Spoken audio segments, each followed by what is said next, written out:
Home Alone Horror by Georgina Mitchell. Chapter 1. The Invitation.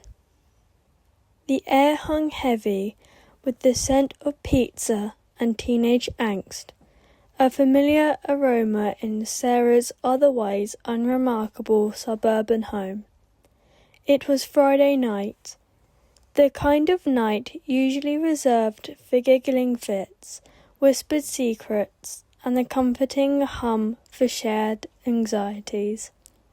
Tonight, however, the usual teenage cacophony held a faint undercurrent of something else, something unsettling. Sarah's house, a 2-story colonial with peeling paint and a slightly overgrown lawn, looked perfectly ordinary under the soft glow of the streetlights. Inside, however, a different kind of story was about to unfold. Sarah, all elbows and knees at 13, nervously smoothed down her already wrinkled jeans. She was a creature of habit, a lover of routine, and tonight even the comforting ritual of Friday night pizza with her friends felt off-kilter. The usual easy banter felt strained, punctuated by awkward silences and nervous glances.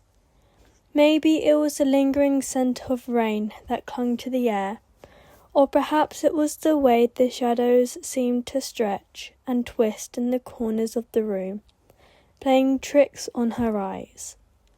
Whatever it was, Sarah felt a prickling unease beneath the surface of her carefully constructed calm.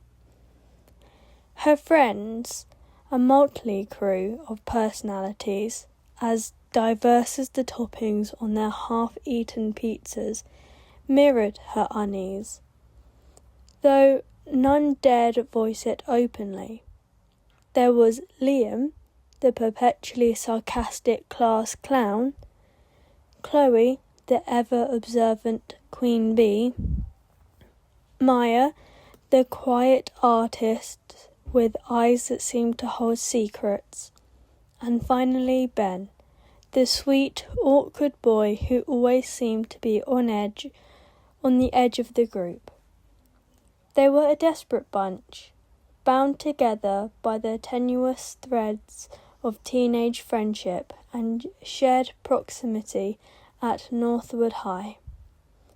Tonight, however, the bonds felt thinner, more fragile, as if a single gust of wind could tear them apart. Liam, the ever-comedian, attempted to break the tension with a poorly timed joke about the neighbour's cat, but his laughter lacked its unusual conviction. The silence that followed felt heavier than the lingering smell of pepperoni. Chloe, usually quick with a witty retort, simply stared at her half-eaten slice of pizza, her usually sparkling eyes clouded with an unsettling stillness. Maya, usually lost in her sketchbook, kept glancing nervously at the darkened hallway leading to the basement, her hand instinctively reaching for her phone. Even Ben, the quiet observer, seemed to be on edge, his fidgeting a clear indication of his discomfort. The house itself seemed to conspire with the growing tension. A floorboard creaked unexpectedly, a sound far too loud in the otherwise hushed room. The old grandfather clock in the hall ticked with an exaggerated rhythm, each tick a hammer blow against the fragile piece. The flickering of the overhead lights, a persistent annoyance that Sarah usually ignored, now felt like a deliberate attempt to unnerve them. Outside, the wind howled, a mournful sound that seemed to seep through the windows and into the very bones of the house, raising goosebumps on their arms. The comfortable familiarity of Sarah's home was dissolving, replaced by a creeping sense of dread. The pizza, once a source of comfort, now sat untouched on the table, a stark reminder of the evening's unsettling shift. The laughter had died down, replaced by a noticeable silence broken by only the sporadic creaks and groans of the old house. The initial jovial atmosphere had been completely swallowed by a thickening blanket of fear. Sarah found herself clutching her mug of lukewarm tea, her fingers tightening around the warm ceramic, a desperate attempt to anchor herself to some semblance of normalcy. The first hint of something truly sinister came as a faint whisper, a sound so subtle it might have been dismissed as a trick of the ear had it not been accompanied by a sudden drop in temperature. It was a giggle, a childish, high-pitched giggle that seemed to emanate from the dark recesses of the basement. The room went silent, every eye focusing on the hallway. A wave of goosebumps spread across Sarah's skin as the darkness at the end of the hallway seemed to deepen, to merge into something almost tangible. Liam, despite his usual bravado, swallowed hard, his eyes wide. Did you hear that?" he stammered, his voice barely a whisper. Chloe nodded slowly, her gaze fixed on the darkened passage. "Yeah," she breathed, her voice tight with fear. "It sounded like a little girl." Maya, her face pale, slowly rose from her seat, her hand trembling. I think I saw something move down there," she whispered, pointing a trembling finger towards the basement door. A shiver went through the group, a wave of icy dread that seemed to freeze them in place. The deceptive normalcy had vanished, replaced by an undeniable sense of terror. The laughter that followed was a nervous, strained attempt to dispel the fear that had taken root, a frail shield against the growing unease. But beneath the forced merriment, a shared sense of dread festered, a silent acknowledgement that something was profoundly wrong. The pizza lay forgotten, their teenage chatter replaced by a heavy silence punctuated by the unsettling sounds of the house and the prickling sensation of unseen eyes watching from the shadows.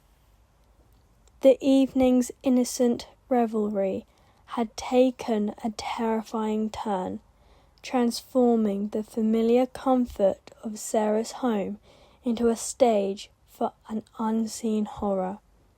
The seemingly ordinary suburban house was now a vessel for something dark, something ancient, something utterly terrifying. The night was far from over, and the friends were about to learn that some doors are better left unopened. The invitation, initially a promise of friendship, had become a grim summons to a nightmare. The silence stretched, taut and fragile as a spider's thread, the unspoken fear hanging heavier than the scent of pepperoni and stale beer. Liam, usually the life of the party, nervously shifted in his seat, his eyes darting around the room, lingering too long on the shadowed corners where the darkness seemed to pool and writhe. He cleared his throat, the sound echoing unnaturally loud in the sudden hush. "Okay," he began, his voice a little too high-pitched. Maybe we should just, watch a movie?"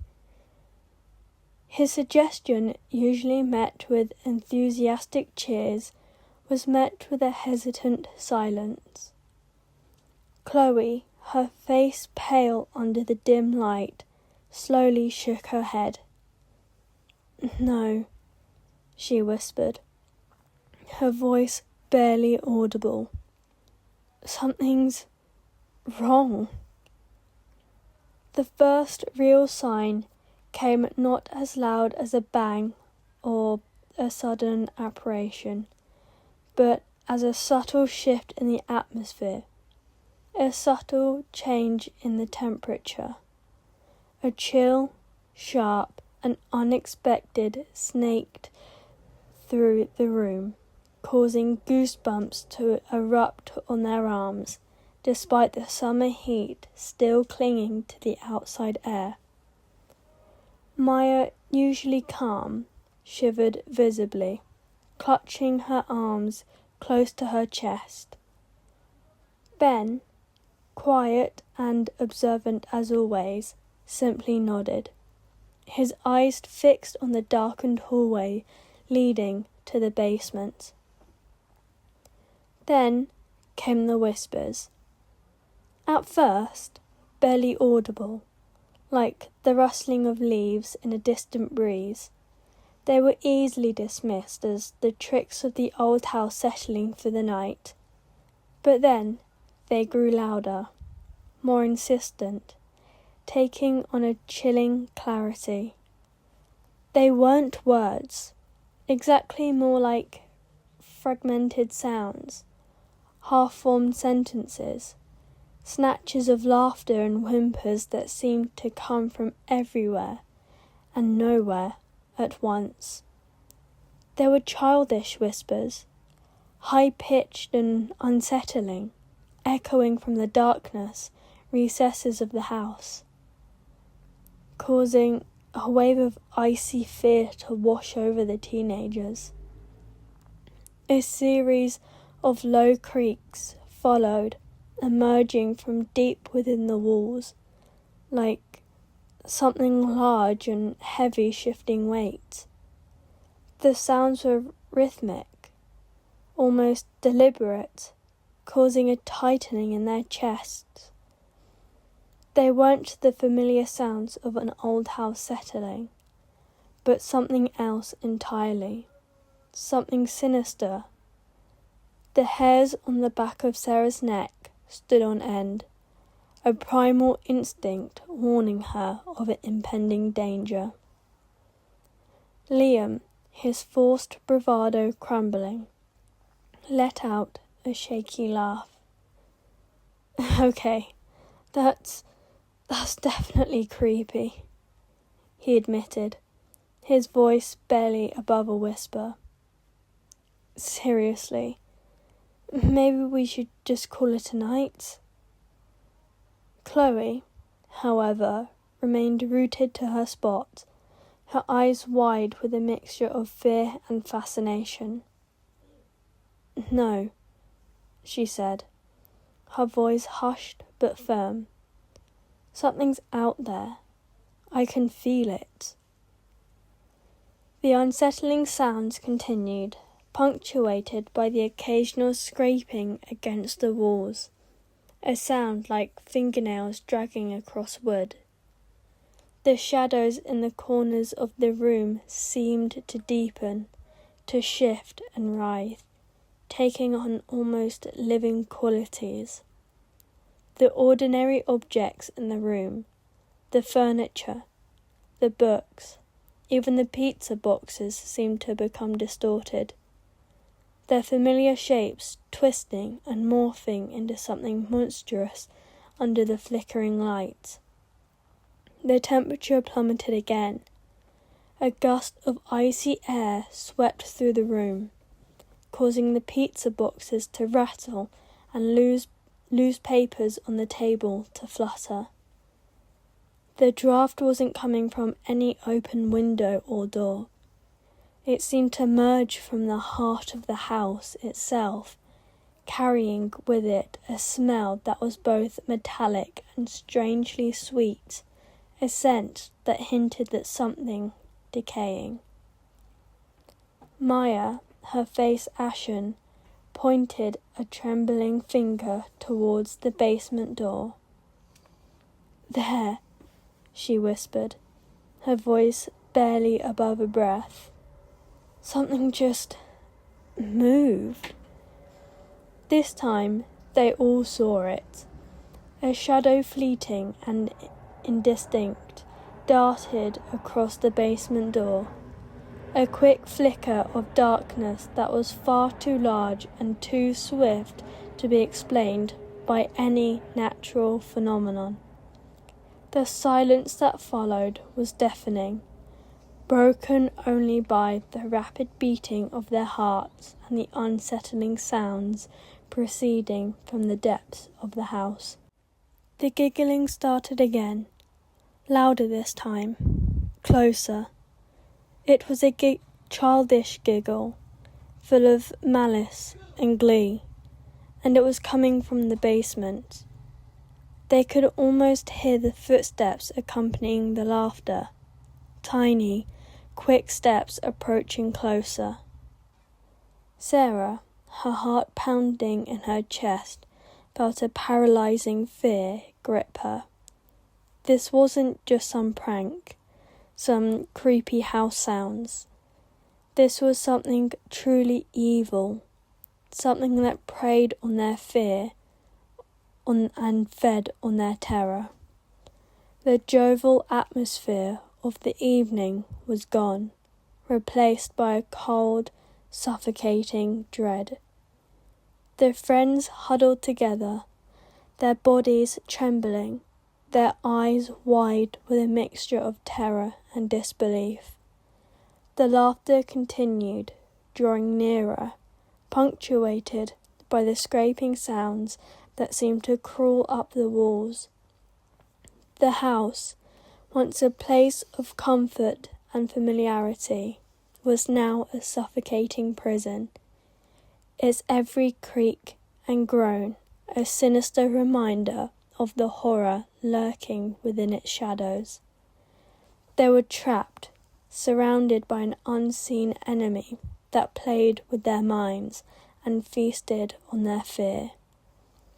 The night had taken a terrifying turn, and the friends were about to discover that some invitations are best left unanswered. The whispers intensified, swirling around them like a malevolent wind, whispering promises and threats in a language they couldn't understand, yet felt deep within their bones. The shadows grew more defined, taking on monstrous shapes that twisted and writhed in the edge of their vision. Every sound, every creak, every whisper fueled their growing panic, the fear becoming tangible, heavy, a physical weight pressing down on their chests. They were no longer teenagers enjoying a Friday night. They were prey, hunted in the dark labyrinth of Sarah's house. The laughter grew closer, accompanied by the rhythmic scraping, and a chilling certainty settled over them. They wouldn't be leaving Sarah's house alive. The game had begun, and the predator was playing for keeps. The familiar, comforting rooms were now a terrifying maze of fear. The walls closing in, the darkness consuming them. The whispers were no longer just sounds, but voices are mocking them, promising them a slow, agonizing demise. The once innocent invitation was now a death sentence. Their screams were swallowed by the darkness lost amidst the chilling laughter and the relentless scratching. The house held its breath, waiting for the final act of the gruesome play to unfold. The nightmare was only just the beginning. The laughter ceased abruptly, replaced by an unnerving silence that felt heavier than the previous cacophony. It was a silence that pressed down, suffocating a tangible entity that seemed to seep into their bones. Then a new smell, sharp, metallic, like ozone after a lightning strike, filled the air. A scent that clung to the back of their throats, a phantom taste of fear. It was Ben who vanished. One moment he was there, hunched beside Maya, his usually calm demeanour replaced by a palpable tremor. The next, he was gone. No sudden rush, no struggle, no scream, just absence. The air shimmered momentarily where he'd been sitting, a distortion in the light that was gone as quickly as it appeared, leaving behind only the lingering scent of ozone and a chilling emptiness.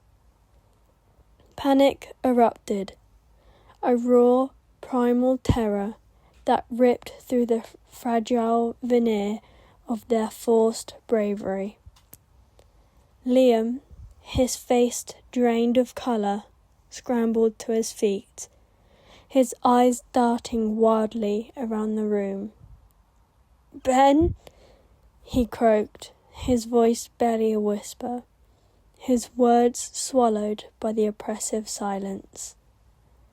Chloe, her eyes wide with terror, shook her head, her lips moving silently as she formed the word gone. Maya, her gaze fixed on the empty space beside her, let out a whimper, her body trembling uncontrollably. Sarah, her heart pounding a frantic rhythm against her ribs, felt a wave of nausea wash over her. This wasn't a game anymore. This was real. This was terrifying.